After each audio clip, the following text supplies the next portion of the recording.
Salut à toi! Quand on parle du travail des abdos, on entend souvent tout et n'importe quoi. D'un côté, t'as des gens qui te disent que pour avoir de beaux abdos, il faut faire tel ou tel exercice. Et d'un autre, tu as ceux qui te disent que ça ne sert à rien de les travailler car seule une bonne diète te permettra de les voir. Derrière chacune de ces affirmations se cache une part de vérité et une part de mensonge. Si tu es en surpoids, que tu as un taux de masse grasse important, même en faisant tes abdos tous les jours, c'est clair que tu vas pas les voir. C'est assez logique qu'ils soient difficilement visibles si tu as une sympathique couche isolante entre le muscle et la peau. Il faudra donc que tu perdes de la masse grasse pour les dévoiler. Si à l'opposé, tu n'es pas spécialement gras, mais pourtant tu ne vois pas bien tes abdos, il est possible que tu ne les travailles simplement pas suffisamment ou pas correctement. Les abdos, c'est comme les autres muscles. S'ils ne sont pas suffisamment volumineux, ils ne seront pas très visibles. Plus ils auront du volume, plus ils seront visibles, même avec un taux de masse grasse un petit peu plus important. En conclusion de ce bref rappel, pour voir tes abdos, il faut avoir un taux de masse grasse suffisamment bas et les travailler correctement. Pas de secret, juste du travail.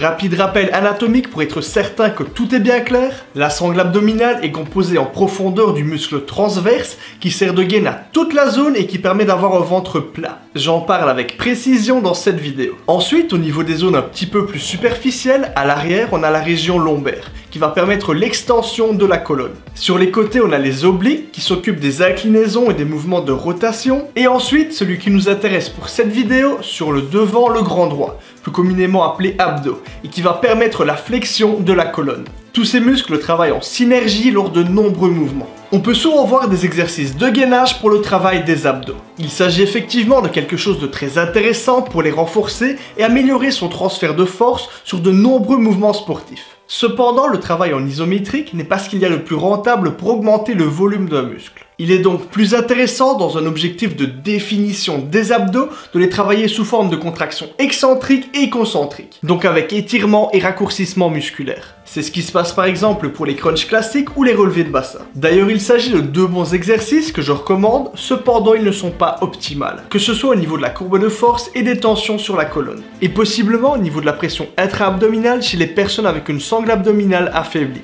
comme par exemple les femmes qui viennent d'accoucher. Passons aux choses sérieuses. Je vais te présenter l'exercice que je juge le meilleur pour développer tes abdos. Son objectif va être de renforcer le grand droit à l'aide de contractions concentriques et excentriques avec une courbe de tension optimale sans entraîner de compression sur la colonne vertébrale et en limitant la pression intra-abdominale. Ça fait déjà pas mal de choses. Le mouvement que je juge le plus intéressant pour développer ses abdos, c'est les crunchs avec Gravity Boots, ou tu pourras simplement appeler ça les abdos chauve-souris. A l'aide de Gravity Boots, qu'on fixe simplement à la cheville, on va venir s'accrocher par les pieds sur une barre de traction. Personnellement, je place toujours une corde sur ma barre pour pouvoir me redresser plus facilement après l'exercice. Le simple fait d'être accroché par les pieds va déjà permettre de décompresser la colonne. Étant donné qu'on passe la majorité de ses journées assis ou debout, les disques intervertébraux vont petit à petit s'écraser et perdre leur capacité d'amortisseur. Décompresser régulièrement sa colonne permet de relâcher les tensions vertébrales qu'on a accumulées. Au départ, la position tête en bas peut faire un petit peu peur, mais on s'y habitue très vite. On peut également les premières fois sentir le sang descendre à la tête,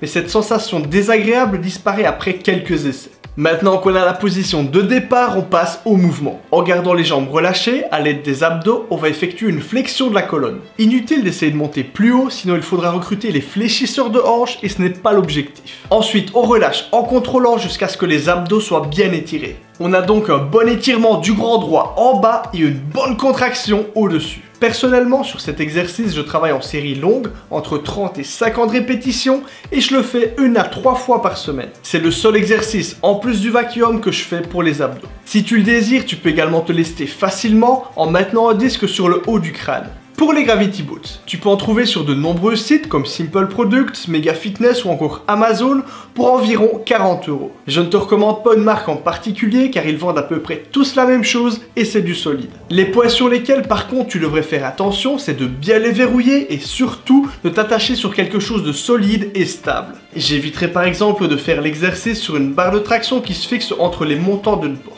Donc voilà, pour travailler correctement tes abdos tout en décompressant ta colonne, tu sais ce qu'il te reste à faire. Si tu veux d'autres idées intéressantes pour travailler correctement tes abdos, tu peux aller voir cette vidéo. Elle est très complète. Pour toute demande de suivi personnalisé, c'est sur mon site kilianhagen.be, le lien est en description. Si la vidéo t'a plu, pense évidemment à me laisser un pouce bleu et à t'abonner. Je te rappelle également que j'ai ouvert une chaîne YouTube secondaire où je poste mes performances. Le nom c'est Kilian Hagen Performance et le lien est aussi en description. Et moi je te dis à la prochaine.